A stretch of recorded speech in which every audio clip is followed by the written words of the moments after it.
Hello friends, welcome back to my channel. So आज मैं what is interceptor? So about this thing we are going to make this video. मैं video इसलिए बना रहा हूँ क्योंकि I have been taking like many interviews right. So बहुत सारे इंटरव्यूज़ में मैं ये मोस्टली ये क्वेश्चन करता हूँ कि what is interceptor. So I have observe that like many of the developers haven't even heard about the interceptor concept, or they may haven't used because of that thing, right? So and mostly लोगों को knowledge भी नहीं होती कि what is interceptor and how we can use interceptor and use case क्या है interceptors के. So I think interceptor is like a generic concept, and as a developer we should be knowing this concept, right. So I think मुझे ये लगता था कि ये video मुझे बना के मतलब नॉलेज शेयर करनी चाहिए about the interceptor. So yeah for that purpose I am making this video. So what is interceptor? So yeah interceptor is a like mechanism, and basically interceptor is word itself is saying like it's a interrupter, right? मतलब कुछ भी interrupt कर सकते हैं kind of thing, word meaning is, right? So from this diagram easily like it's indicate that interceptor is a interrupting like request between application and the server, right? मतलब हम कोई mobile application से या कहीं कोई दूसरी एप्लीकेशन से कोई HTTP रिक्वेस्ट कॉल करते हैं, right. So it will interrupt the request, right. So let से हमने कोई API इंटीग्रेट की है. सो उस API के बीच में एक इंटरसेप्टर का हमारा कोड क्लास होगा, राइट. वो सो उसके थ्रू वो होके जाएगा, उसके बाद सर्वर को हिट करेगा. So this is the basically simple concept of the interceptor. So ये बहुत सारी चीज़ों में काम लग सकता है अगर हमने इंटरसेप्टर यूज़ किया है, right. Then so why interceptor is required? Interceptor is like mainly just to interrupt the incoming and the incoming request from the server, right? और अगर हम request भी कर रहे हैं अपने application से तो हम उसको interrupt कर सकते हैं. So there are mainly two types of interceptor we can say. One is the application side and the other one is the server side. So हम यहाँ पे बात करेंगे application side interceptor की बात करेंगे और उसी को देखेंगे कि कैसे यूज़ कर सकते हैं और क्या use case हो सकते हैं. So these are the some of the use cases of the interceptor, right? So mainly ये है कि अगर आपको अपनी एप्लीकेशन में लॉग करवाने हैं, जो भी हम API रिक्वेस्ट कर रहे हैं उसके लॉग करवाने कहीं पे जेनरिकली, मतलब हम जहाँ पे भी इम्प्लीमेंटेशन लिखते हैं API का उस जगह पे तो हम कर ही सकते हैं, लेकिन हमें कुछ जेनरिक ऐसा बनाना है कि जो ऑटोमेटिकली लॉग कर दे, right. So using the interceptor concept we can do that. फिर अगर कुछ रिस्पॉन्स जो आ रहा है वो हमें कैच करना है एवरी टाइम. हमें कुछ रिस्पॉन्स हमें पता ही है कि ये कुछ भी रिस्पॉन्स आए मुझे वो कैच करना ही है एवरी टाइम, राइट. सो उसका भी लॉजिक हम इंटरसेप्टर में लिख सकते हैं जो जेनरिक होगा, मतलब एक ही क्लास में from through out the application हम कहीं पे लिख के रखेंगे और वहीं पे वो सारी रिक्वेस्ट को यूज़ कर पाएंगे. सारी रिक्वेस्ट जो जा रही है वो सबको हम केसिंग में डाल सकते हैं. उसके बाद अगर कोई API है जिसमें हमें टोकन पास करवाना है, सो मल्टीपल APIs ऐसी होंगी जिसमें हमें टोकन पास करना है. सो हम सारी APIs में ये टोकन पास करने का लॉजिक लिखे उसके बेटर हम कहीं सिंगल कोई क्लास एक बना ले, कहीं वो सिंगलटन कोई जेनरिक वेब बना दे जहाँ पे वो ऑटोमेटिकली पास कर दे. So this is the way like using interceptor we can do that as well. Then अगर हमारा कोई टोकन और API जैसे ऐसी है कि जो टोकन के साथ वर्क करी, और काफ़ी बार ऐसा होता है कि वो टोकन कुछ टाइम फ्रेम में एक्सपायर हो जाता है, राइट. सो बट हमें यूज़र को लॉग आउट करवा के वापस रिफ्रेश कुछ लॉग इन करवा के ऐसा कुछ नहीं करवाना है, but with in the application like user experience interrupt किए बगैर हमें उस टोकन को रिफ्रेश भी करवाना है, ठीक है, और वापस उसी टोकन को स्टोर करके रिक्वेस्ट करना है. सो ये भी हम यूजिंग द इंटरसेप्टर हम कर सकते हैं. सो this is the mainly like work of the interceptor, right. मतलब इंटरसेप्टर है जो एक क्लास है, वो अपने कोई भी HTTP रिक्वेस्ट है उसको इंटरप्ट करेगा, राइट. अगर आप रिक्वेस्ट सेंड कर रहे हो उसके बीच में आपको कुछ डेटा उसका चेंज करना है, कुछ वैल्यू उसकी चेंज करनी है तो आप कर सकते हो. वहाँ पे लाइट से आपको हेडर में ऐड करना है कुछ चीज़ें तो आप ऑटोमेटिकली वहाँ से कर सकते हो. वो हेडर में ऐड हो जाएगा, उसके बाद रिक्वेस्ट सर्वर को हिट होगी. और सेम वे अगर कुछ एरर भी आ रहा है, लेट से अपने सर्वर से कोई कस्टमाइज एरर स्टेटस हमें आ रहा है, मिल रहा है, राइट, लेकिन वो सेम एरर स्टेटस, वो सेम एरर मैसेज हम सीधा यूज़र को नहीं दिखा सकते। उसको अगर आपको कुछ चेंज करना है based on the server response, right, so वो भी आप इंटरसेप्टर के थ्रू कर सकते हैं। और सेम वे रिस्पॉन्स भी, अगर जैसे कुछ बल्कि हैवी रिस्पॉन्स हमें सर्वर से मिल रहा है, लेकिन अपनी ऐप में कुछ इतना हैवी हमें कुछ दिखा नहीं, सारा डेटा अपने लिए कुछ काम का ही नहीं है, ठीक है, उसमें से कुछ 4-5 फील्ड या प्रॉपर्टीज जो भी डेटा मिल रहा है वो पर्टिकुलर हमारे काम में लग सकता है। सो वो भी आप चेंज करके फिर अपने मॉडल में डाल सकते हो। सो this is why interceptor is needed, right, and let's try using this interceptor. So here why I have used this like flutter symbol is basically because I'm going to demonstrate this with flutter only. So मैं आपको flutter में दिखाऊंगा कि interceptor कैसे use कर सकते हैं। Otherwise it's not like specifically for the Flutter application.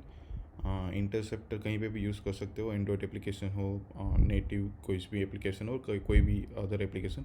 So interceptor is a generic mechanism, right, okay, या। सो मैं यहाँ पे सिंपल जैसे कि मैं एक सिंपली एक एग्जांपल के थ्रू दिखाना चाहूँगा कि मुझे कुछ रैंडम यूज़र की प्रोफाइल का डेटा मिल रहा है, राइट, और मुझे उसमें से सिर्फ यूज़र का नाम एंड ईमेल एड्रेस मुझे दिखाना है।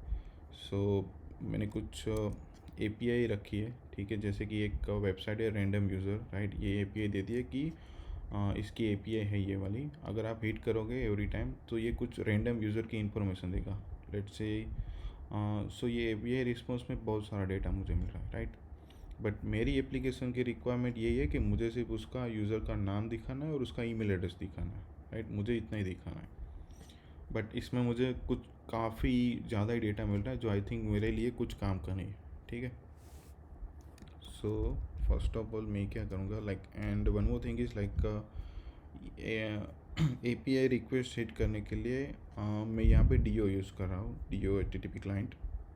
फ्लटर में ये पैकेज है, I will share the link, right. So and उसके लिए अगर इंटरसेप्टर आप इंटीग्रेशन कैसे करना है वो सब सारी चीज़ें तो हम देखेंगे, राइट, इंटरसेप्टर कैसे बनाना है, वो क्लास, वो सब वो तो देखेंगे ही। बट इन लोगों ने भी एक डॉक्यूमेंट प्रोवाइड किया है, राइट, यहाँ पे इंटरसेप्टर। सो बेसिक इंटरसेप्टर आप कैसे सेटअप कर सकते हो DO के साथ। Using this document you can directly integrate in your application, right. अगर आपको कोई कस्टम इंटरसेप्टर बनाना है तो वो भी आप कर सकते हो, राइट। एंड कुछ और भी अगर आपको कुछ करना है specifically for the request only और द क्वेरी पैरामीटर कोई पास करना है, सो सारी चीज़ें भी आप यहाँ कर सकते हो। सो या, सो मुझे एक एप्लीकेशन बनानी है जिसमें मुझे सिर्फ यूज़र का नाम एंड ईमेल एड्रेस दिखाना है, राइट। सो मेरे पास ये API है, ठीक है। सो मैं क्विकली आपको दिखा सकता हूँ मेरा सेटअप क्या है। सो फॉर एग्ज़ाम्पल ये मेरा एक स्क्रीन है, राइट। सो स्क्रीन में मैंने कुछ ये सिंपल सा UI बना के रखा है जिसमें सिर्फ user name and email address दिख रहा है, और उसके एक्सटेंस पे मैंने एक बटन ले लिया है ऐप बार में जो रिफ़्रेश करेगा मेरा डेटा हर बार जब भी मैं हिट करूँगा, राइट। और मैं ये रिफ़्रेश थ्रू करवा रहा हूँ कि मैंने एक प्रेजेंटर क्लास बना लिया है जो मेरे UI के साथ में रहेगा। सो एंड प्रेजेंटर क्लास मैंने एक स्ट्रीम कॉन्ट्रैक्ट ले लिया है जो मेरा ब्रॉडकास्ट रहेगा, राइट। और स्ट्रीम मुझे कुछ भी नया डेटा मिलेगा उसके बेस पे मुझे स्ट्रीम स्टेट जो होगा, और मैंने एक व्यू स्टेट बना दिया है जो मेरा स्टेटस मुझे बताता रहेगा कि लोडिंग कंप्लीट और एरर जो भी स्टेटस होगा वो मुझे स्ट्रीम के थ्रू मिलता रहेगा।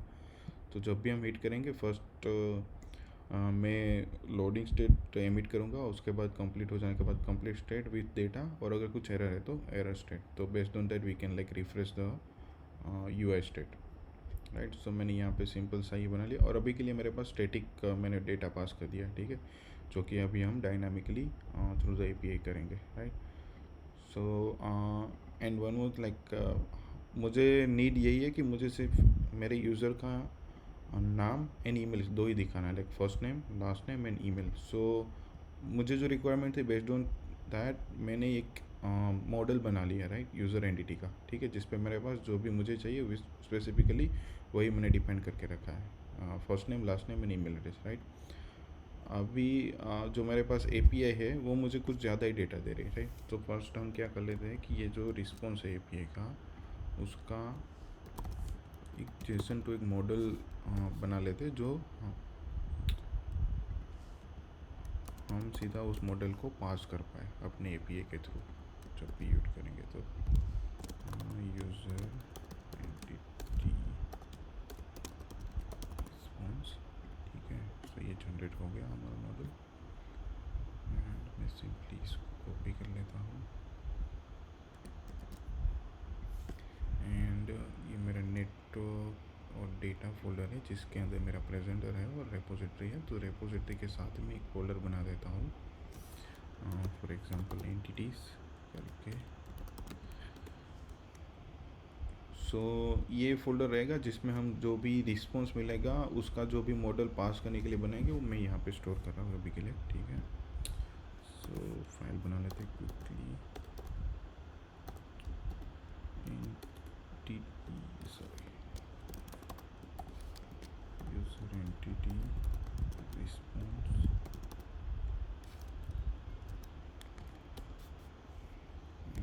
टेस्ट, ठीक है।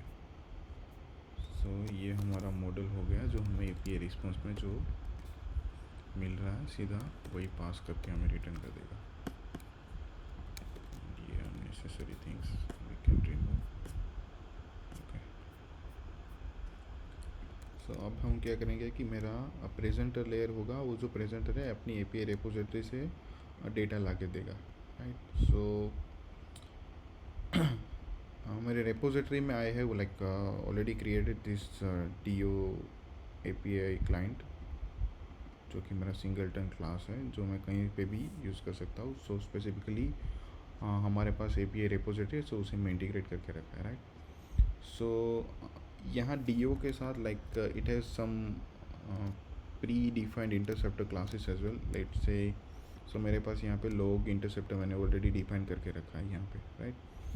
सो अगर आप कोई रिक्वेस्ट कर रहे हो डीओ में, राइट, सो ये इंटरसेप्टर के थ्रू अगर आपको कुछ लॉग करवाना है, मेरी जितनी भी रिक्वेस्ट जा रही है मुझे वो डेटा देखना है लॉग में मेरे, कि मैं डेटा क्या रिक्वेस्ट हिट कर रहा हूँ, क्या यूआरएल है और क्या मैं बॉडी उस पर पास हो रही है मेरी, ठीक है, क्या हेडर पास हो रहा है। अगर आपको हेडर भी डालना है तो बहुत सारे यहाँ पे ऑप्शंस है। लेट्स से अगर मुझे एरर आए तो एरर प्रिंट करवानी है तो मैं वो भी डाल सकता हूँ एरर। फिर कुछ रिक्वेस्ट बॉडी तो हमने ऑलरेडी रिक्वेस्ट की है, रिक्वेस्ट हेडर भी मुझे प्रिंट करवाना है तो। सो बेसिकली हमें ये यहाँ से ये आइडिया रहेगा कि हम जो रिक्वेस्ट भेज रहे हैं उसमें हम क्या डेटा पास कर रहे हैं। अगर हमने ये इंटरसेप्टर डाला होगा तो हमें डायरेक्टली यहाँ पे आइडिया हो जाएगा अपने लॉग्स में, जब भी हम ये रिक्वेस्ट हिट होगी हमें सीधा ये लॉग में मिल जाएगा। और भी ये सारी चीज़ें डीओ के साथ आप सेटअप कर सकते हो, जो कि अगर आप डीओ यूज़ कर रहे हो तो ऑलरेडी आपको पता ही होगा, ठीक है। सो ये एक इंटरसेप्टर है जो प्री डिफाइंड इंटरसेप्टर है डीओ के साथ, राइट। अभी हम क्या करेंगे क्विकली, सिर्फ एक जैसे कि हमारी रेपोजिटरी है उस पर हम रिक्वेस्ट हिट कर रहे हैं, राइट। उसके बाद हमें रिस्पॉन्स मिल रहा है, तो हमें रिस्पॉन्स मिल रहा है उसका हमने पासिंग मॉडल बना लिया है, तो user entity response dot from Jason, तो ये हमारा जेसन डेटा होगा। सो अभी ये क्या करेगा, ये हमें पास करके वही डेटा रिटर्न कर देगा, जो कि ये पूरा डेटा हमें यहाँ पे मिल रहा है, इतना सारा का सारा, ठीक है। सो एक बार हम क्विकली हिट कर लेते हैं, देखते हैं रन करके, ठीक है। तो ये मेरा रिक्वेस्ट हिट हुआ यहाँ पे, ये जो जैसे कि हमने लॉग इंटरसेप्टर सेट किया है, राइट, यहाँ पे। सो ये हमने जो भी रिक्वायरमेंट थी उसका लॉग इंटरसेप्टर में फ्लैग पास किया है। सो बेस्ड ऑन डैट ये रिक्वेस्ट एंड रिस्पॉन्स इसने लॉग में डाल दिया कि हमने क्या रिक्वेस्ट किया था और क्या डेटा हमें रिस्पॉन्स पे मिला, वो सारी चीज़ें हमें यहाँ पे मिल गई। अगर मैं हटा देता हूँ ना, देखो फॉर एग्जांपल हमने ये कमेंट कर दिया, राइट। अब मैं रिफ्रेश करूँगा ऐप को तो अभी कुछ भी प्रिंट नहीं होगा। एपीआई तो हिट हुई होगी लेकिन कुछ भी प्रिंट नहीं हुआ क्योंकि हमने कोई इंटरसेप्टर ही नहीं डाला है, राइट। सो अगर ये लॉग इंटरसेप्टर डालते हैं तो इसका बेनिफिट ये है कि ये हमें सारे रिक्वेस्ट और सब सारी चीज़ें प्रिंट करके देता है। सो हमें इजीली आइडिया हो जाता है कि क्या हम पास कर रहे हैं और क्या हमें रिस्पॉन्स में मिल रहा है, ठीक है। एक और चीज़ है कि ये लॉग इंटरसेप्टर अगर आप डाल रहे हो, सो ऐसा ना हो कि ये प्रोडक्शन में भी आपका चला जाए. So better to have this in a debug mode only. So आप यहाँ पे लाइक दिस वे ये कंडीशन डाल दोगे, ठीक है. सो जब भी ये एप्लीकेशन आपकी डीबग मोड में आप कर रहे होगे, मतलब ये मोस्टली इन्फॉर्मेशन आपको तभी चाहिए जब आप एप्लीकेशन को बना मतलब वाइल डेवलपमेंट टाइम, राइट, तभी आपको लगेगी. So better to have this flag condition and inside that we can implement this interceptor. So request किया और ये भी प्रिंट हो जाएगा क्योंकि हम ऑलरेडी अपनी डीबग मोड में अपनी एप्लीकेशन चला रहे हैं, ठीक है. अभी जैसे कि हमारी एपीआई रिक्वेस्ट में हमें ये सारी इन्फॉर्मेशन मिल रही है, राइट, लेकिन मुझे वो सारी इन्फॉर्मेशन चाहिए ही नहीं. मुझे मेरा जो मॉडल है वो सिर्फ इतना है, मुझे सिर्फ first name, last name and email address, 3 ही चीज़ चाहिए, राइट. सो अगर हम यहाँ पे देखेंगे ये डीबग करके, right, for example request rerun करते हैं, अगर ये चीज़ करते हैं हम और ये देखते हैं कि ये क्या पास कर रहा है डीबग में, स्ट्रिंग इज नॉट सब टाइप क्यों कह रहा है.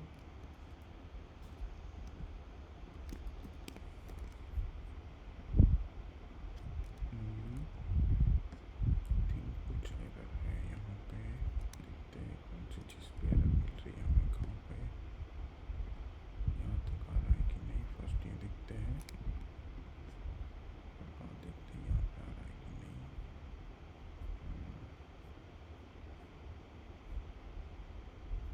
यहाँ पे आया, ओके, यहाँ तक मिल रहा है, मतलब यहाँ पे कोई प्रॉब्लम नहीं है हमें.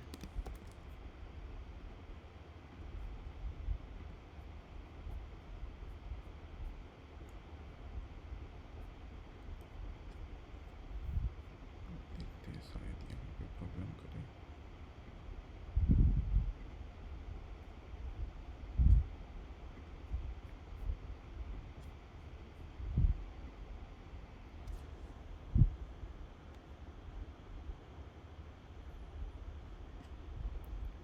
सो हमें यहाँ पे मल्टीपल चीज़ें मिल रही है, राइट. सो एक और चीज़ हम ये कर सकते हैं कि क्विकली हम क्या करेंगे, जैसे हमारे पास ये बहुत सारी चीज़ें रिटर्न कर रहा है, राइट. सो फॉर एग्ज़ाम्पल हमें जो चाहिए सीधा हम वही पास हो सकते हैं, ठीक है. रिज़ल्ट के पेज पे हमें सिर्फ चाहिए जेंडर, सॉरी, नेम ऑब्जेक्ट चाहिए हमें, और एक चाहिए जो है अपना ईमेल वाला, ठीक है. सो हम क्या करेंगे, यहाँ पे रिजल्ट में से बाकी सारी चीज़ें हटा लेते हैं.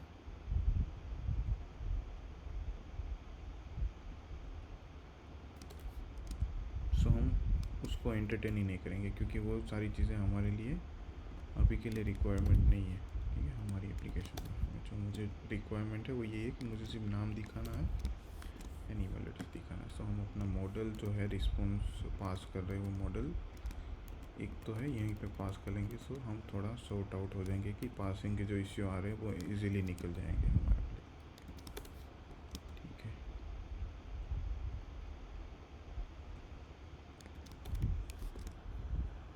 सो एक हमारे पास नाम का ऑब्जेक्ट आएगा, लोकेशन नहीं चाहिए, स्ट्रीट भी नहीं चाहिए, ये सारी coordinator, time zone, login information, date of birth ये हमें नहीं चाहिए, तो सारे हम हटा के रख देंगे एक साइड.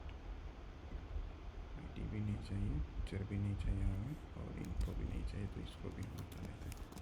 हमें सिर्फ इतना ही चाहिए, ठीक है. इनको ऑब्जेक्ट नहीं चाहिए, तो इनको ऑब्जेक्ट को भी हम निकाल देते हैं यहाँ से. हमारे पास रहेगा सिर्फ इतना, ओके.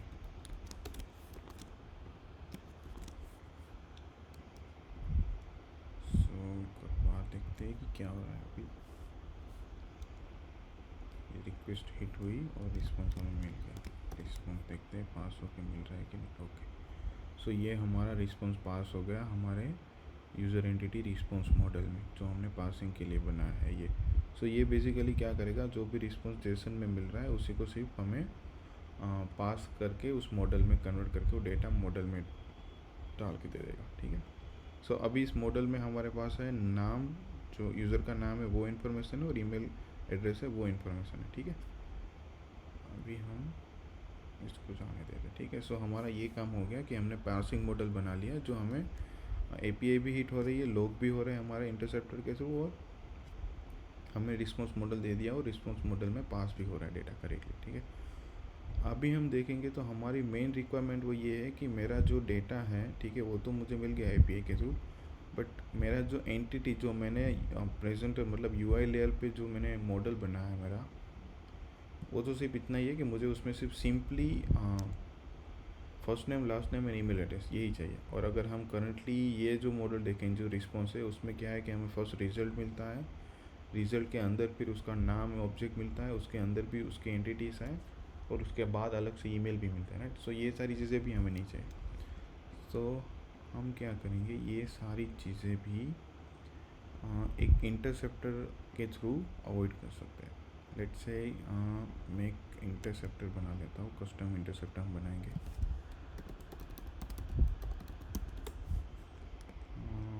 हम इसको नाम करेंगे कस्टम इंटरसेप्टर।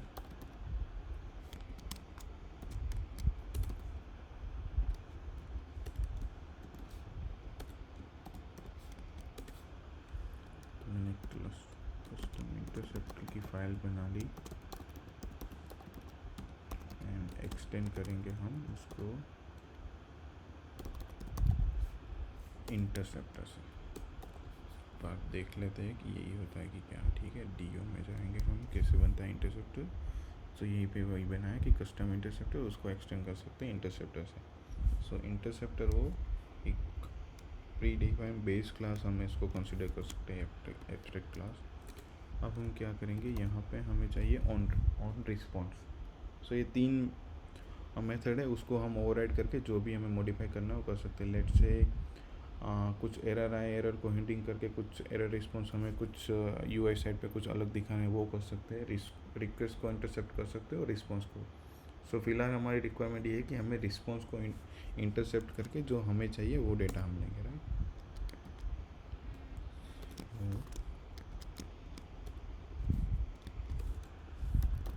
इसको रिटर्न करना पड़ेगा हमें, handler dot next and response.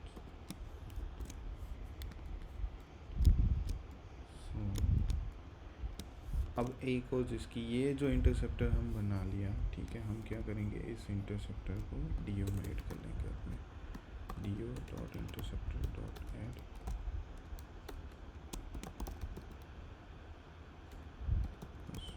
Interceptor जो हमने बनाया वो हमने ऐड कर लिया अपने डीओ में, ठीक है। तो अभी हम सिंपली क्या करेंगे, एक बार देख लेते हैं कि हमने ये इंटरसेप्टर बनाया। सो यहाँ पे ये रिक्वेस्ट हमें मिलती है कि नहीं।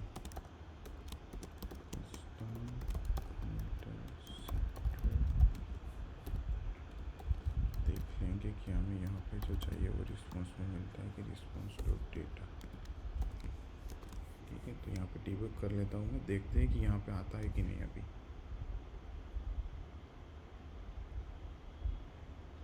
देखिए, सो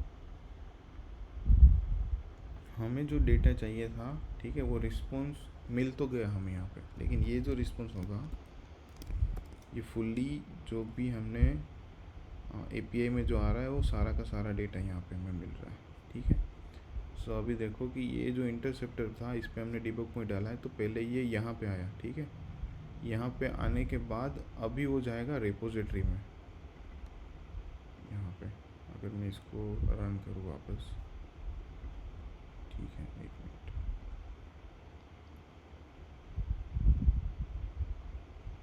सो यहाँ पे आया और ये इसके बाद हो जाएगा वहाँ पे, ठीक है।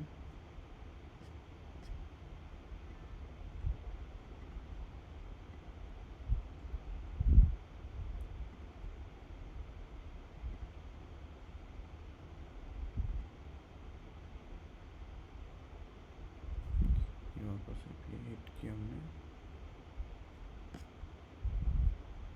कुछ प्रॉब्लम हो रहा है पेज इंटरसेप्टर।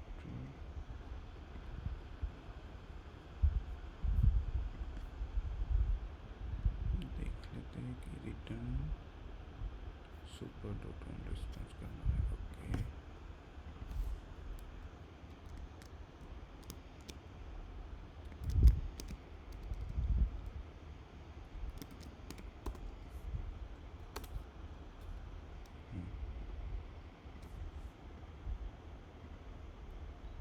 किया हमने वापस ये रिक्वेस्ट गई हमारी।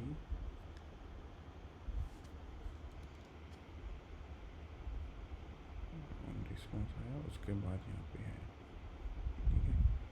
सो जैसा कि मैंने कहा कि जब भी हम इंटरसेप्टर सेट करते हैं तो इंटरसेप्टर एक मीडिएटर की तरह वर्क करता है। जब भी हम रिक्वेस्ट हिट करते हैं सो पहले वो इंटरसेप्टर में आएगा, उसके बाद वो एक्चुअल एपीआई हिट करेगा सर्वर को। और सेम वे अगर सर्वर से भी रिस्पॉन्स आता है तो पहले क्या होगा कि यहाँ इंटरसेप्टर में आएगा, ठीक है, क्योंकि हमने ओवरराइड करके रखा है।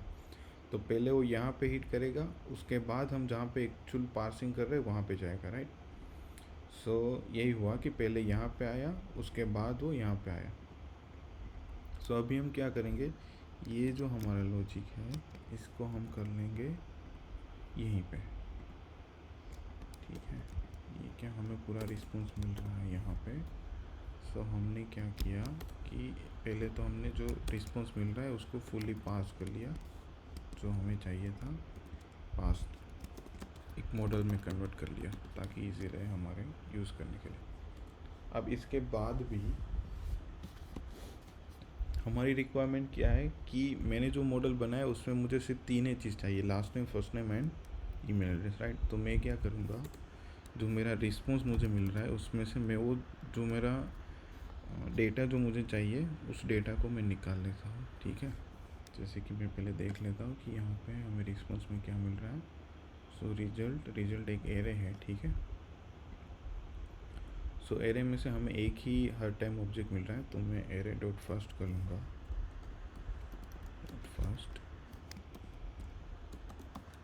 फर्स्ट में से एक तो हमें मिल गया ईमेल एड्रेस, राइट। सो मैं एक और मैप बना लेता हूँ यहाँ पे, फॉर एग्जांपल डेटा करके यहाँ पे मैप बना लेते हैं जिसमें मुझे जो इंफॉर्मेशन चाहिए अपने मॉडल में वही सिर्फ हम यहाँ से एक्चुअली आगे जाने देंगे जहाँ पे हम डेटा पास कर रहे हैं। फिर हमें चाहिए नेम एंड एफ नेम, जो कि हमने अपना जो एक्चुअल यूआई मॉडल है उसी में वही लिया है नेम एफ नेम, ठीक है। और हम यहाँ पे क्या करेंगे, फर्स्ट ईमेल ले लिया और दूसरा नेम।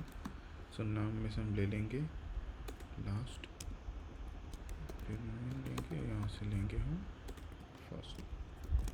एंड अभी क्या करेंगे, रिस्पॉन्स तो डेटा इक्वल टू डेटा हम ये कर लेंगे जो हमने नया ऑब्जेक्ट बनाया गया। तो सीधा ही हम ये भी कर सकते हैं कि डायरेक्टली इसी को असाइन करके हमने कर लिया, ठीक है। सो हम 2 बार प्रिंट करते हैं, एक बार सेकंड। अब हम देखेंगे कि रिस्पॉन्स आने के बाद हमें एक्चुअल में डेटा ये सारा इतना सारा मिलेगा, जो हमने क्या किया कि उसमें से निकाल के जो हमें रिक्वायरमेंट जो थी उसी के बेस पे एक ऑब्जेक्ट प्रिपेयर किया और उसी को हम आगे पास करेंगे, ठीक है।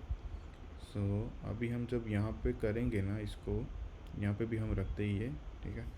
सो यहाँ पे देखेंगे तो यहाँ पे डेटा वो सारा नहीं मिलेगा, हमने जो यहाँ पे जो ऑब्जेक्ट वैल्यू जो हमने मॉडिफाई करके पास कर रहे हैं वही हमें मिलेगा, ठीक है। तो एक बार ट्राई करते हैं वापस।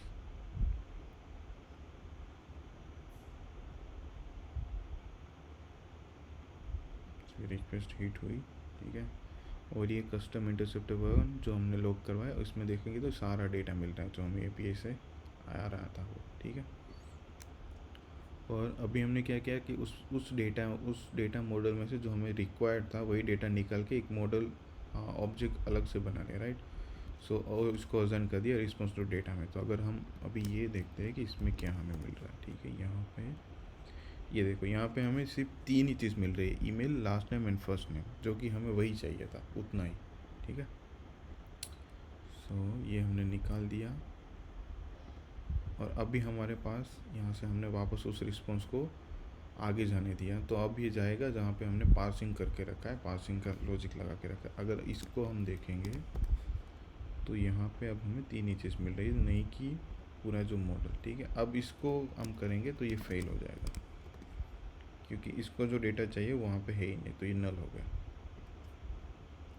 ठीक है, तो अब हम क्या करेंगे, यहाँ पे हम सीधा अपना मॉडल पास कर लेंगे जो भी हमें वहाँ पे चाहिए था। सो ये यूज़र एंटिटी में हम user entity dot from map एक मेथड बना लेते हैं। इसमें हम मैप स्ट्रिंग डायनामिक वैल्यू कर लेते हैं डेटा। सो ये सीधा पास कर लेगा अपने लिए। नेम कर लेते हैं डेटा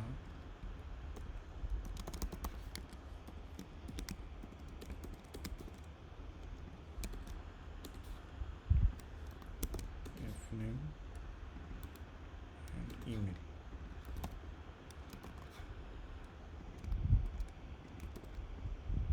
ठीक है, if name email last time.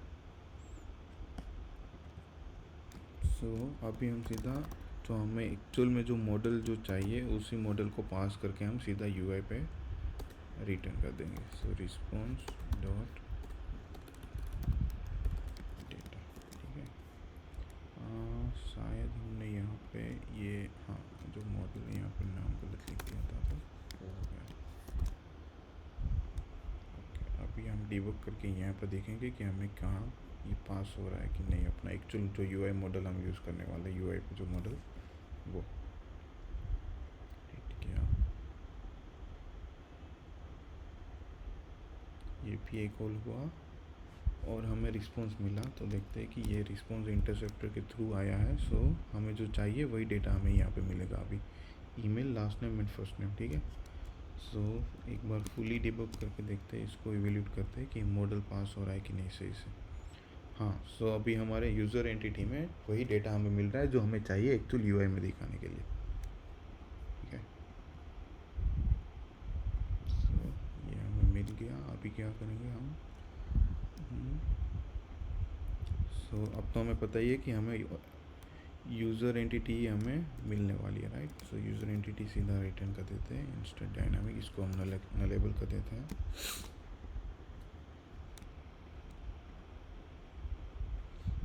ठीक है, सो यहाँ पे हमें डेटा मिल जाएगा और उसी यूज़र एंटिटी ऑब्जेक्ट को हम यहाँ पे यूज़ कर लेंगे। इसको हम नलेबल करेंगे यहाँ पे, और जो स्टैटिक वैल्यू थी उसको हम रिप्लेस करके एक्चुअल जो डेटा हमें एपीआई के थ्रू मिल रहा है वो यहाँ पे यूज़ कर लेंगे। यूज़र डॉट एफनेम नलेबल है, तो इसको ये कर लेते हैं, कॉन्स्ट हटा देते हैं क्योंकि अभी हम स्टैटिक वैल्यू यूज़ नहीं कर रहे हैं यहाँ पे। कर लेते हैं लास्ट में, और यहाँ पे रिप्लेस कर लेते हैं यूज़र डॉट ईमेल। ठीक है, सो देखते हैं कि हम डायनामिक डेटा लाते हैं कि नहीं इस बार। देखिए, ये डेटा हमें जो एपीआई से मिला वही डेटा सीधा हमारे पास अभी रिस्पॉन्स। इसको हम रिफ्रेश करते हैं, कुछ और मिला, वापस रिफ्रेश करते हैं। सो ये हमारा हो गया फुल्ली डायनामिक। सो इसमें हमने इंटरसेप्टर के थ्रू ये चीज़ कर ली, एक कस्टम इंटरसेप्टर डाल दिया जो कि क्या किया कि हमारे पास एपीआई से जो इतना सारा डेटा आ रहा था वो सारा जो अननेसेसरी जो डेटा हमें मिल रहा था जो कि हमारी एप्लीकेशन में रिक्वायरमेंट नहीं थी, सो हमने रिक्वायरमेंट के बेस पे जो रिस्पॉन्स हमें मिल रहा था उस रिस्पॉन्स को मॉडिफाई कर लिया इंटरसेप्टर में ही, और फिर आगे उसको रेपोजिटरी में पास कर दिया ताकि रेपोजिटरी में हमें जो डेटा मिले वो वही डेटा मिले जो हमें एक्चुअल में चाहिए दिखाने के लिए। सो इससे फ़ायदा ये होगा कि आपका जो लोड होगा वो एक्चुअल में यूआई तक ये सारा डेटा, इतना डेटा जो है वो नहीं जाएगा, तो सारा का सारा जो लोडिंग और जो पार्सिंग का था वो सारा काम एपी इंटरसेप्टर ने हैंडल कर लिया। सो अभी यहाँ से जो डेटा जाएगा वो वही डेटा जाएगा जो एक्चुअल में हमें रिक्वायरमेंट है, उतना ही डेटा हम पास करके भेज रहे हैं आगे अपने रेपोजिटरी एंड यूआई मॉडल में, जो कि हम यूआई में यूज़ करेंगे। सो ये हमने इंटरसेप्टर का कंसेप्ट यहाँ पे यूज़ करके ये चीज़ कर ली। सो इसी में ये एक इंटरसेप्टर कंसेप्ट है जो हम अपनी एप्लीकेशन में यूज़ कर सकते हैं कहीं पे भी। और सेम वे अगर टोकन भी रिफ्रेश करना हो तो आप टोकन भी कर सकते हैं इसी इंटरसेप्टर में, कस्टम जो हमने बनाया। ठीक है, यहाँ पे फॉर एग्जांपल हम कर लेते हैं कि ऑन रिक्वेस्ट, तो कुछ भी रिक्वेस्ट आ रही है, ठीक है, आप यहाँ पे इसको मॉडिफाई कर सकते हो। और ऑप्शंस में जैसे कि मुझे कुछ हेडर्स ऐड करना है, ठीक है, सो हेडर्स भी हम सीधा यहीं पे ऐड कर सकते हैं, जैसे कि मैंने यहाँ पे कर लिया कुछ फॉर एग्जांपल एनी मैं लिख देता हूँ टोकन, ठीक है, और वैल्यू कुछ भी पास कर लेता हूँ। सो ये क्या करेगा, कोई भी रिक्वेस्ट जाएगी उस रिक्वेस्ट में हेडर पास कर लेगा। पहले हम देखते हैं कि हमने हेडर लॉक करवाया, ठीक है। सो अभी हम देखते हैं कि जो रिक्वेस्ट होगी हिट हमारी, उसमें ये जो हेडर हम डाल रहे हैं वहाँ पे पास हो रहा है कि नहीं। ये मैं हटा देता हूँ क्योंकि ज़रूरत नहीं, हमने जो कर लिया था उसको यहाँ पे रिस्पॉन्स मॉडिफाई कर लिया, हमें पता है कि वो वर्क कर रहा है, ठीक है। देखते हैं अभी हेडर पास होता है कि नहीं।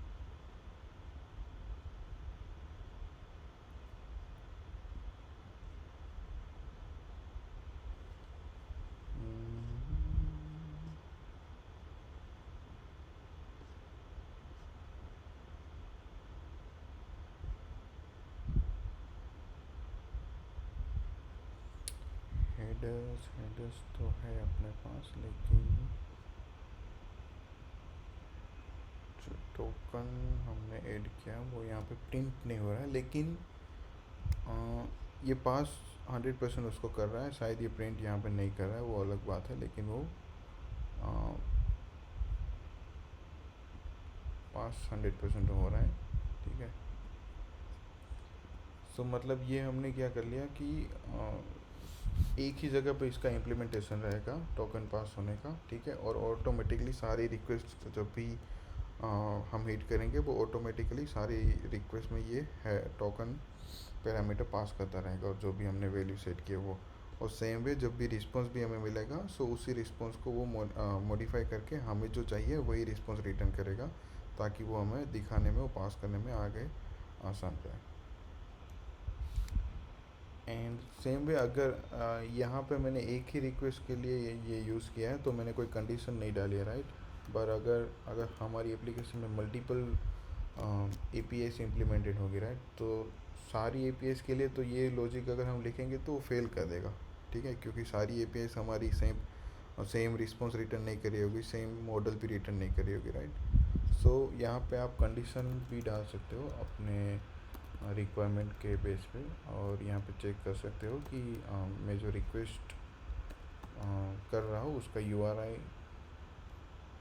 क्या है, ठीक है। सो ये URI आप कंपेयर कर सकते हो अपनी नीड के हिसाब से, और ये कंडीशन यहाँ पे लिख के आप जो भी एक्चुअल रिस्पॉन्स आपको रिटर्न करना है अपने UI पे, और जो भी मॉडल है वो पास कर सकते हो, ये रिस्पॉन्स मॉडिफाई करके या तो रिक्वेस्ट मॉडिफाई करके, और जो भी अगर एरर है तो एरर मॉडिफाई करके, या सो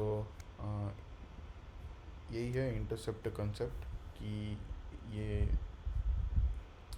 हमें हेल्प करता है रिक्वेस्ट को इंटरप्ट करने में, और उसको इंटरप्ट करके हम अपना रिक्वेस्ट रिस्पॉन्स जो भी है वो मॉडिफाई कर सकते हैं। सो this is it for the interceptor.